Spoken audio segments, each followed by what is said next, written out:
Assalamualaikum warahmatullahi wabarakatuh. Hai teman-teman, perkenalkan nama saya Wiki Mulyarsi. Saya mahasiswi dari Universitas Indonesia Maju, Fakultas Sarjana Keperawatan. Di sini saya akan meroleplaykan perawatan palliatif secara budaya menurut budaya Jawa Timur. Kasusnya, Nyonya Bi dilahirkan di Pare, Kediri, Jawa Timur pada tanggal 22 Desember 1985. Nyonya Bi meninggal dunia dengan riwayat penyakit meningitis atau radang selaput otak dan sakit ginjal pada bulan Maret 2020. Ia sempat dirawat selama seminggu sebelum meninggal dunia di Rumah Sakit SF pada pukul 18.00 waktu Indonesia Barat. Nyonya Bi meninggalkan satu orang suami dan satu orang anak beserta keluarga. Meningitis adalah peradangan pada selaput pelindung otak dan saraf tulang belakang atau menigen yang disebabkan oleh infeksi virus, bakteri, jamur, ataupun penyakit autoimun. Kondisi ini memerlukan tindakan medis yang tepat dan segera untuk menghindari risiko komplikasi serius seperti kejang, gagal ginjal, gangguan ingatan, shock, sepsis, kerusakan otak, hingga kematian. Screening meningitis dilakukan dengan pemeriksaan tes darah, CT scan, atau MRI, fungsi pinggang, tes PCR, atau tes molekuler. Sedangkan penyakit ginjal adalah kondisi yang terjadi karena ada masalah atau kerusakan pada ginjal, padahal ginjal berfungsi untuk menyaring racun, limbah, dan cairan berlebihan dalam darah, kemudian dikeluarkan melalui urin. Selain itu, ada beberapa jenis penyakit ginjal seperti batu ginjal, infeksi ginjal, kanker ginjal, penyakit ginjal polikistik, glomerulonefritis, gagal ginjal kronis, dan gagal ginjal akut. Dalam budaya Jawa, pendekatan Jawa dilakukan dengan menerapkan nilai ajaran Jawa, yaitu teman, rimo, sabar, dan trisma atau rimo. Jika nilai-nilai budaya Jawa tersebut diterapkan dalam memberikan pelayanan perawatan, maka pasien dan keluarga akan senang menerimanya, karena perawat dalam melayani terhadap pasien dapat mendengarkan keluhan dengan sabar, melakukan tindakan dengan ikhlas, bersungguh-sungguh, dan memberikan dukungan emosional. Masyarakat Jawa beranggapan bahwa pasien sembuh tidak saja dari pengobatan, tetapi juga didasari oleh sikap memberi pelayanan pada saat pasien membutuhkan perawatan. Nilai-nilai budaya Jawa teman, rilo, sabar, dan trimo tidak untuk mengajar materi, tetapi sebuah filosofi untuk keseimbangan jiwa. Dapat disimpulkan bahwa perawatan palliatif pada pasien orang Jawa memerlukan pendekatan nilai-nilai kemanusiaan dan budaya Jawa, meliputi teman, rilo, sabar, dan trimo. Hal ini sesuai dengan konsep pairing dan portfolio. Di daerah Jawa Timur terdapat berbagai upacara kematian yang dewasa ini masih dilakukan sebagai tradisi. Upacara kematian itu sebagai wujud rekonstruksi peristiwa kehidupan yang dihadirkan kembali menjadi kompleks perbuatan. Tingkah laku yang berpola, ucapan atau kalimat dengan penulisan kata, serta penggunaan alat-alat atau benda-benda yang digunakan dalam suatu perangkat kegiatan. Upacara kematian dalam kebudayaan Jawa. Yang pertama, upacara perawatan jenazah terdiri dari serangkaian kegiatan ritual yang dilakukan setelah orang dinyatakan meninggal dunia. Upacara ini meliputi pemberian simbolis tanah untuk makam, doa untuk memejamkan mata, merapatkan dagu, mengatur sikap tangan dan lurusan kaki. Yang kedua, upacara untuk memindahkan jenazah pada tempatnya sebelum upacara memandikan. Yang ketiga, upacara memandikan jenazah. Sesudah persiapan selesai, jenazah dipindahkan ke tempat khusus yang akan digunakan untuk memandikan. Tempat itu berada di samping rumah, dekat dapur. Tempat itu dipilih dengan dasar sebagian masyarakat Jawa Timur percaya bahwa tempat itu tidak akan digunakan untuk mendirikan bangunan, misalnya rumah. Tempat bekas untuk memandikan jenazah dianggap sangar, artinya jika tanah itu semula subur akan menjadi gersang. Jika tempat itu semula tidak berbahaya akan menjadi tempat yang sangat menimbulkan kecelakaan atau malapetaka. Seandainya di bekas tempat memandikan itu didirikan rumah, penghuninya akan mendapat sial atau diganggu oleh roh halus. Cara untuk menghindari akibat yang demikian itu yaitu tempat bekas orang memandikan jenazah selepas digunakan maka para kerabatnya mandi di tempat itu. Dengan jalan demikian dianggap dapat menghilangkan akibat buruk atau menetralisir tempat itu menjadi tidak sangar. Dengan hikmat, jenazah lalu dibaringkan dengan posisi kepala di timur dan kaki di barat. Hal ini dilakukan oleh keluarganya karena adanya kepercayaan bahwa matahari terbit dari timur dan tenggelam di barat. Terbitnya matahari diibaratkan lahirnya manusia, sedangkan tenggelamnya matahari diibaratkan akhir hayatnya manusia. Dengan cara meletakkan posisi yang demikian itu berarti bahwa jenazah yang dimandikan telah meninggalkan dunianya dan menghadapi dunia lain yaitu alam akhirat. Lalu, para anak cucu yang dewasa siap di tempat pemandian, duduk berjejer di atas bangku. Semua yang akan memandikan itu laki-laki, tetapi jika ahli warisnya yang perempuan ingin ikut memandikan, itu tidak dilarang. Di tempat pemandian jenazah itu telah disediakan 3 buah tempat air atau jun dan bokor, berisi ramuan untuk keramas atau mencuci rambut. Jun yang pertama dan kedua berisi air yang diberi ramuan kembang telon, dan jun yang ketiga hanya berisi air bersih sebagai bilasan. Air untuk memandikan jenazah, selain diberi ramuan bunga yang harum juga diberi daun kelor.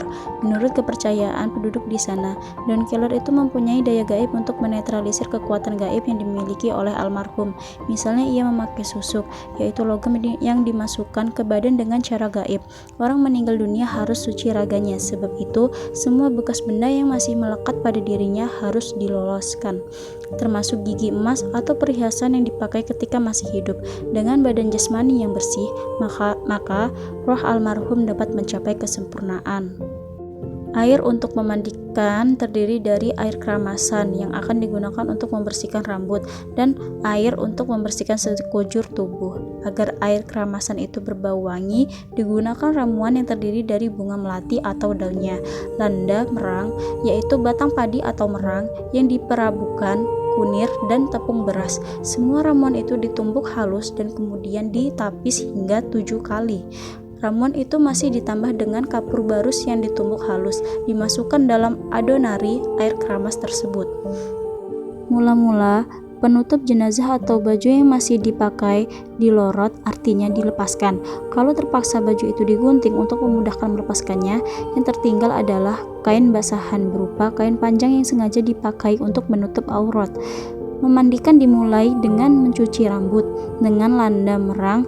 Pekerjaan ini dilakukan oleh modin yang dibantu oleh ahli warisnya. Sesudah itu jenazah disiram dari kepala ke arah kaki sampai 3 guyuran. Barulah dibersihkan noda yang masih melekat dengan sabun dan baru dibilasi sampai bersih. Sir suci mulia sejati banyu urip kang winasuhan sumberan idayatullah. Sir Gondorogo arum huraheri raga muliha karsa karsa awur lan sukma sukma ningsun saku duping melati les angles ing lautan sukma marah sukma lari sukma mulia raga tan kena kari hudat les hudat les. Mayat disabun dan dibersihkan bagian atasnya, kemudian dimiringkan ke kiri, dibersihkan lagi. Sesudah itu dimiringkan ke kanan dan terakhir dikembalikan pada posisi semula. Bila sudah bersih, mayat setengah didudukkan atau bahasa Jawanya diengkok dengan maksud agar kotoran dalam perut keluar. Kotoran itu dibersihkan. Guyuran terakhir dilakukan oleh Pak Modin dengan menggunakan air kendi sebanyak 3 kali dari arah kepala ke kaki. Selama dimandikan itu digunakan kain panjang sebagai bilasan dan setiap kali basah diganti dengan kain panjang yang kering.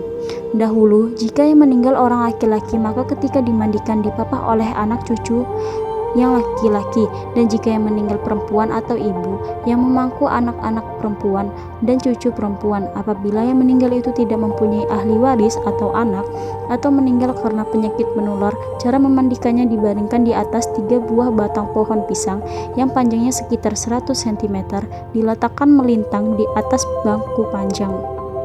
Tempat memandikan di luar rumah yang tidak mengganggu lalu lintas jalan orang. Dindingnya dari kain berkeliling segi 4, atapnya dari kain juga. Tempat airnya diletakkan di sebelah kiri, berjumlah 5 biah. Posisi jenazah timur ke barat. Bangku yang digunakan duduk bagi yang memangku berjumlah 4 buah ditempatkan berhadapan. Untuk keperluan memandikan jenazah terdiri dari air merang untuk keramas, serpihan kain putih untuk menggosok kotoran badan, arang dari kayu jati untuk mulut, merang untuk membersihkan kuku, dan sejumlah kain panjang untuk basahan. Jenazah yang akan dipindah diusung untuk dimandikan. Sebaiknya diangkat oleh 3 orang, anak atau cucunya yang dewasa. Kalau tidak kuat oleh 5 orang, pokoknya harus ganjil jumlahnya. Saudara yang tertua di bagian atas, kepala dan leher, yang lebih muda di perut dan pantat, yang termuda di bagian kaki. Pada waktu mencucikan jenazah, jumlahnya harus ganjil 3 atau 5. Sesudah dimandikan secara tuntas, barulah disucikan, yaitu diwudukan. Maksudnya disucikan dari hadas besar maupun kecil. Biasanya yang melakukan upacara sesuci ini adalah modin. Pekerjaan untuk merawat jenazah selanjutnya biasanya orang-orang dewasa atau kerabatnya sendiri. Setelah selesai dimandikan, air yang masih tersisa di drum digunakan untuk mencuci muka, terutama anak cucunya. Bahkan jika yang meninggal itu dianggap mempunyai ilmu yang tinggi atau kasdik, orang lain pun menggunakan sisa air memandikan jenazah itu untuk mencuci muka. Mereka percaya bahwa air itu mengandung tuah. Karena ada kepercayaan barang siapa yang bersedia minum air tersebut, ilmu yang dimiliki oleh orang itu akan menurun kepadanya. Ada kalanya untuk memperoleh ilmu orang yang sudah meninggal itu dilakukan dengan menghisap pusat, udel atau pusernya ketika orangnya masih belum dimandikan atau sesudahnya. Kemudian memandikan jenazah ini disebut juga nyuceni, yang berarti membersihkan. Yang keempat, upacara mengkafani jenazah. Cara mengkafani, kain yang telah dipasang tersebut ditelungkupkan atau dikatupkan. Untuk pria, belahan sebelah kiri mayat ditelungkupkan lebih dahulu, kemudian yang kanan. Jadi yang kanan berada di atas. Ini disesuaikan dengan orang laki-laki kalau sedang memakai sarung. Untuk wanita, kain sebelah kanan ditelungkupkan lebih dahulu, kemudian sebelah kiri. Jadi belahan yang kiri berada di atas. Ini juga disesuaikan dengan wanita yang memakai kain panjang di masa hidupnya. Tali tiga yang telah disediakan digunakan untuk mengikat ujung kain yang ada di atas kepala dan ujung kain yang ada di kaki serta untuk ikat pinggang. Tali tiga ini mengandung lunas dari segala proses kehidupan. Tiga dalam bahasa Jawa terlu, menurut Purwakanti atau sajak, diambil suku terakhir lu, kemudian dipakai seperti Purwakanti lumaksita, lunas, yang artinya berakhir. Makna tali tiga yang dipakai untuk mengikat kafan, yaitu kalau yang meninggal orang Islam, tali tiga itu melambangkan iman, Islam, dan ihsan. Iman ialah percaya kepada adanya Tuhan yang Maha Esa dan mengakui Nabi Muhammad sebagai Rasulnya. Islam adalah sifat seorang yang mendapat keselamatan karena mengikuti ajaran Allah dan Rasulnya. Ihsan, seorang yang baik budi pekertinya, mempunyai hubungan yang baik dengan Tuhannya maupun dengan sesama manusia selama hidupnya. Keterangan lain mengatakan bahwa tali tiga itu mempunyai lambang tiga macam rasa, yaitu roso, artinya tegang rasa, pangroso, yaitu perasaan, dan rumongso, selalu merasa apabila orang telah meninggal dunia telah lepas dari tiga rasa tersebut. Pandangan ini terutama dipercayai oleh penghayat kepercayaan di desa tersebut. Ada penjelasan lain tentang tali tiga ini, yaitu tali tersebut mengingatkan orang kepada tiga tempat suci, yaitu Baitul Muqaddas, Baitul Mukarram atau Muhadal, dan Baitul Makmur. Tiga tempat itu berada di Jazirah Arabiyah yang mempunyai hubungan kesejahteraan dengan Nabi Muhammad bagi orang Jawa. Nama itu diucapkan menjadi Baitul Muqaddas, artinya rumah suci, Baitul Mukarram yang berarti rumah terhormat, dan Baitul Jumur yang berarti rumah yang sejahtera. Lambang tali tiga itu juga diartikan bahwa manusia itu adanya di dunia melalui tahapan tiga, yaitu dari keadaan tidak ada, dan tidak ada. Dengan kata lain, manusia di dunia itu akan mengalami tiga masa, ialah masa dalam kandungan, masa lahir di dunia, dan masa meninggal dunia. Setelah jenazah selesai dikafani, bila masih ada keluarga yang ingin melihat wajahnya, masih diperbolehkan, sehingga pada waktu mengikatkan kafan itu, hanya bagian kepala yang sementara tidak disimpul. Barulah ketiga jizim itu akan dimasukkan ke keranda, tali pengikat pocongnya itu disimpulkan. Yang kelima, upacara menyolatkan jenazah atau menyembahyangkan jenazah. Para keluarga mempersilahkan para pelayat yang akan menyembahyangkannya, yang biasanya dipimpin oleh modin atau kiai. Dapat juga orang lain yang dianggap mampu untuk menjadi imamnya. Yang keenam, upacara pelepasan jenazah. Upacara pelepasan jenazah meliputi upacara sambutan dan doa pelepasan. Salah satunya yaitu upacara berobosan. Upacara berobosan dalam masyarakat Jawa Timur biasanya dilakukan untuk ritual kematian. Berobosan sendiri artinya adalah menerobos. Maksudnya peti mati atau peti diangkat dan dilakukan 3 kali putaran, dari kanan ke kiri, maju, mundur ke kanan. Kerabat dan tetangga dapat membantu menyiapkan offlam, sesaji atau sesajen. Saat lampu ubo sudah siap, akan ada sambutan dari perwakilan keluarga. Pidato yang berisi permintaan maaf untuk seseorang yang meninggal ketika dia salah dalam kehidupannya. Kemudian pidato diakhiri dengan doa dan berobosan. Berobosan ini bertujuan agar keluarga yang ditinggalkan dapat melupakan kesedihan yang mendalam. Sebelum jenazah dikuburkan, seluruh keluarga berkumpul untuk melakukan ritual ini sebagai perpisahan terakhir. Hormati tidak hanya mayat, tetapi juga leluhur pertama yang telah meninggalkan kita. Dalam tahap ini termasuk upacara yang dilakukan sepanjang perjalanan ke makam, misalnya menaburkan sawur, membaca sholawat, serta memecahkan gerabah. Yang ketujuh, upacara pemakaman jenazah. Upacara pemakaman jenazah meliputi kegiatan untuk persiapan memasukkan jenazah ke liang lahat, menyerukan azan dan iqomah, membaca talqin, menabur tanah di atas pusara, serta menaruh benda-benda lain sesudah pemakaman selesai.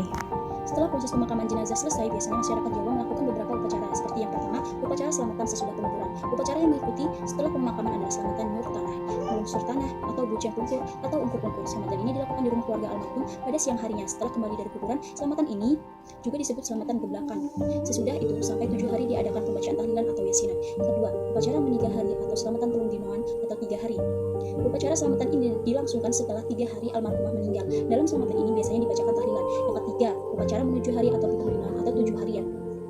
adalah upacara selamatan setelah hari yang ke-7 sejak seorang meninggal dunia, upacara berupa selamatan dan tahlilan. Yang keempat, upacara selamatan 40 hari atau 40 dinoan, yaitu selamatan setelah hari ke-40 orang meninggal dunia. Selamatannya sama dengan selamatan 3 hari dan 7 hari, juga membacakan tahlilan. Yang kelima, upacara 100 hari, selamatannya sama dengan selamatan 40 hari dan diadakan tahlilan. Yang keenam, upacara selamatan pendak pertama, artinya selamatan ini dilakukan tepat pada tanggal meninggalnya seseorang. Dalam selamatan ini diadakan selamatan dan pembacaan tahlilan. Yang ketujuh, upacara selamatan pendak kedua, upacara ini sama dengan selamatan pendak pertama atau pendak sepisah. Selamatan ini juga disebut selamatan pendak pindo. Yang ke-8, upacara 1000 hari atau sewu dino atau nyewu dino, yaitu 1000 hari setelah orang meninggal dunia. Pada upacara ini diadakan pelepasan burung merpati atau manuk doro sebagai lambang roh yang terbang ke alam barzah. Pada selamatan ini disajikan nasi kuning lengkap dengan lauknya, terutama dari binatang dari jenis unggas. Pada umumnya pada selamatan nyewu, barang milik atau kesayangan almarhumah diberikan kepada orang yang bersahabat baik atau akrab dengan almarhumah atau almarhum. Pada waktu para undangan pulang, masing-masing mendapat berkatan yang ditempatkan pada piring yang baru dengan disertai serbet atau pembungkus dari kain yang baru pula. Dalam masyarakat kebanyakan, upacara nyewu ini termasuk upacara terakhir. Dan yang ke-9 adalah upacara kaul atau kol. Biasanya dilaksanakan oleh orang atau keluarga tertentu saja. Pada upacara ini ditempatkan pada hari dan pasaran dalam tahun yang berlaku dan bertepatan dengan waktu meninggalnya seseorang. Sekian roleplay dan penjelasan mengenai bagaimana perawatan paliatif secara budaya menurut budaya Jawa Timur. Semoga penjelasan ini bisa bermanfaat untuk teman-teman dan bisa menambahkan informasi untuk teman-teman. Saya akhiri, wabillahi taufiq wal hidayah. Wassalamualaikum warahmatullahi wabarakatuh.